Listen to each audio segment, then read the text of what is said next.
ایوان انتصاب میں جنت نہ کر تلاش، وہ تو غم حسین کے، وہ تو غم حسین کے آنسو میں بند ہے یہ اختیار۔ کتنا وسیع و بلند ہے سارا جہاں حسین کی، سارا جہاں حسین کی مٹھی میں بند ہے یہ اختیار۔ کتنا وسیع و بلند ہے۔ غالب کے سلام سے پہلے ایک مختصر سی نظم امام عالی مقام کے حضور میں اپنی پیش کرنا چاہوں گا، اس کے بعد غالب کے سلام کی طرف چلیں گے۔ کہ بیٹا بھتیجا بھائی نہیں گھر بھی کچھ نہیں، بیٹا بھتیجا بھائی نہیں گھر بھی کچھ نہیں، جب زد پہ ہو اصول تو پھر سر بھی کچھ نہیں، اور بیعت پہ جب یزید کا اصرار ہو تو پھر، بیعت پہ جب یزید کا اصرار ہو تو پھر سر کیا نبی کی بیٹی کی چادر بھی کچھ نہیں، بیعت پہ جب یزید کا اصرار ہو تو پھر سر کیا نبی کی بیٹی کی چادر بھی کچھ نہیں، اور اے مشت خاک معرفت بو تراب رکھ، اے مشت خاک معرفت بو تراب رکھ، یہ زر اگر نہیں تو ابو ذر بھی کچھ نہیں، اے مشت خاک معرفت بو تراب رکھ، یہ زر اگر نہیں تو ابو ذر بھی کچھ نہیں، اور اس تشنگی پہ اشک بہانا بہت ہے کیا، اس تشنگی پہ اشک بہانا بہت ہے کیا، آب فرات کیا جسے کوثر بھی کچھ نہیں، اور بے شک علی نبی کے وسیع اپنے گھر میں ہیں، بے شک علی نبی کے وسیع اپنے گھر میں ہیں، غاصب فدق کے برسرے ممبر بھی کچھ نہیں، اور یہ سن کے اپنی نعام سے فتوے نکالتا، یہ سن کے اپنی نعام سے فتوے نکالتا، یہ مفتیان شہر کا لشکر بھی کچھ نہیں۔ غالب کا ایک سلام پیش خدمت ہے۔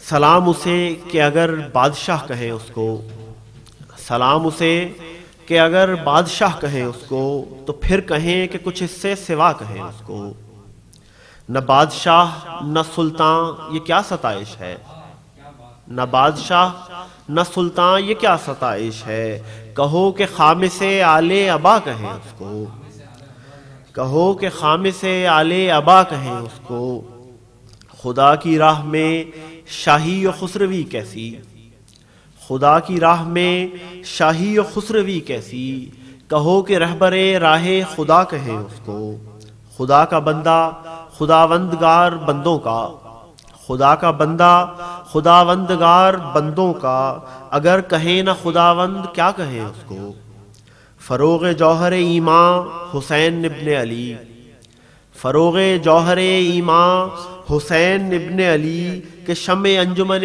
کبریا کہیں اس کو، کفیل بخشش امت ہے بن نہیں پڑتی، کفیل بخشش امت ہے بن نہیں پڑتی، اگر نہ شافع روز جزا کہیں اس کو، اور مسیح جس سے کرے اخذ فیض جاں بخشی، مسیح جس سے کرے اخذ فیض جاں بخشی، ستم ہے کشتے تیغ جفا کہیں اس کو۔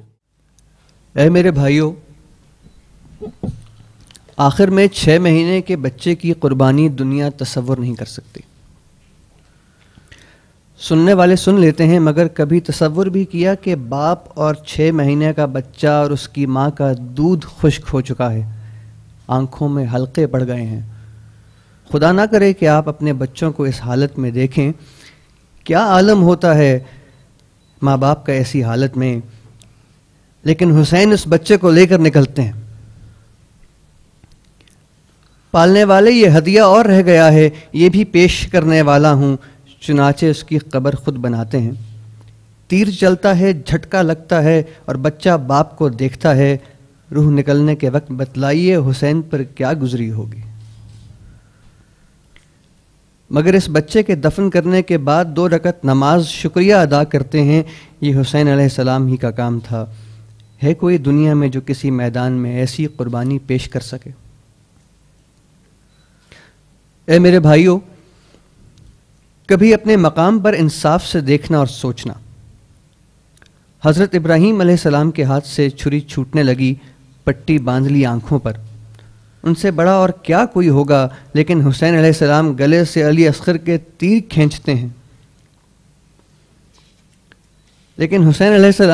علی اصغر کے تیر کھینچتے ہیں، بچہ تڑپ رہا ہے اور حسین کہتے ہیں خدایا تیرا شکریہ، میری یہ قربانی بھی تیری بارگاہ میں پیش ہو گئی۔ اس کے بعد سب سے بڑی چیز کہ گھر سے بہنوں اور بیٹیوں کو لانا، اور یہ سمجھ کر لانا اور کہہ کر لانا کہ بہن تم کو قید ہونا ہے، اس لیے لے جا رہا ہوں۔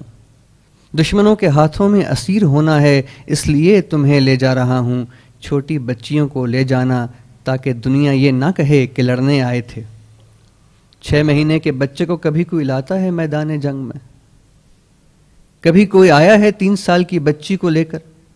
2.5 سال کے بچوں کو لے کر کوئی گیا ہے میدان جنگ میں؟ مگر حسین لا رہے ہیں تاکہ میرے مقصد کی تکمیل ہو جائے۔ یہ میری بہنیں قید کی جائیں گی، یہ چھوٹے بچے مارے جائیں گے، تمانچے کھائیں گے۔ ایک طرف ان کا بد دعا نہ کرنا اور دوسری طرف صبر و سکون کے ساتھ چلے جانا اور راستے میں تقریر کرتے ہوئے جانا، لوگوں یہ کٹا ہوا سر میرے مظلوم بھائی حسین کا ہے۔ کوفے میں قید رہے، ذرا آپ اس کا اندازہ کیجئے۔ پھر 1 سال کی قید شام میں۔ قید کرنے والا وہ ہے جس نے یہ بھی نہیں سوچا کہ یہ اولاد رسول ہے، یہ رسول کی بیٹیاں ہیں، اس کی قید میں ہیں، 1 سال تک رہی ہیں، اور ہر وقت یہ خیال رکھا کہ کسی کی زبان سے بد دعا نہ نکل جائے ورنہ مقصد بگڑ جائے گا۔ دنیا تباہ ہو گئی تو یہ ظالم مارے گئے تو کون انہیں ظالم کہے گا؟ اگر حسین کبھی کچھ سوچ کر رنجیدہ سے نظر آتے ہیں تو زینب آگے بڑھ کر پوچھتی ہیں بھیا کیوں رنجیدہ ہو؟ بہن بھائی کو تسلی دیتی ہے۔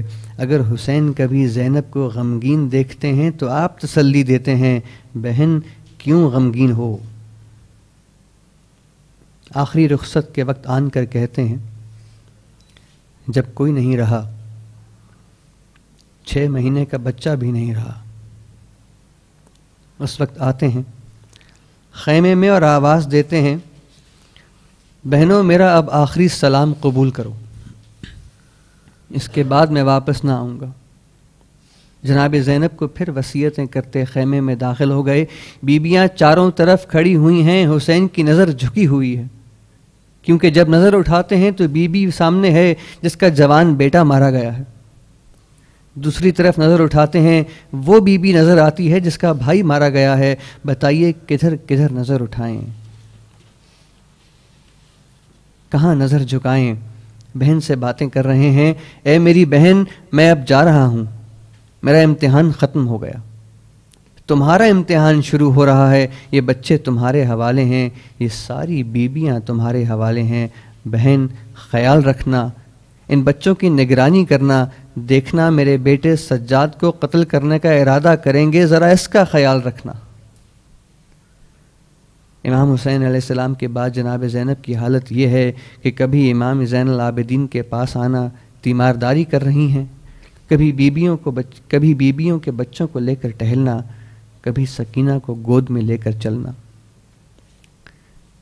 جب یہ بیبیاں کربلا میں تھیں، کتابوں میں لکھا ہے 64 بیبیاں قید ہو کر گئیں، اور ان میں تقریباً 40 یا 45 بچے تھے۔ کوئی 2 سال کا تھا، کوئی 2.5 سال کا تھا، کوئی 3 سال کا تھا، کوئی 6 مہینے کا، یہ قید ہو کر گئے ہیں ماؤں کے ساتھ، لیکن جب چھوٹ کر مدینے پہنچے ہیں تو بچے 2-3 کے سوا اور نظر نہیں آئے. یہ کدھر گئے؟ یہ بچے کہاں چلے گئے؟ معلوم نہیں ان پر کیا گزر گئی. تاریخ میں ایک بچی کے انتقال کا ذکر ملتا ہے جو شام کی قید خانے میں مر گئی. قید خانہ ایسا ملا جس میں دن کے وقت بھی ایک دوسرے کو سجھائی نہیں دیتا تھا. بچے رات تو گزار لیتے تھے، اس کے بعد گھبرا گھبرا کر پوچھتے تھے ماؤں سے، اماں دن کب نکلے گا؟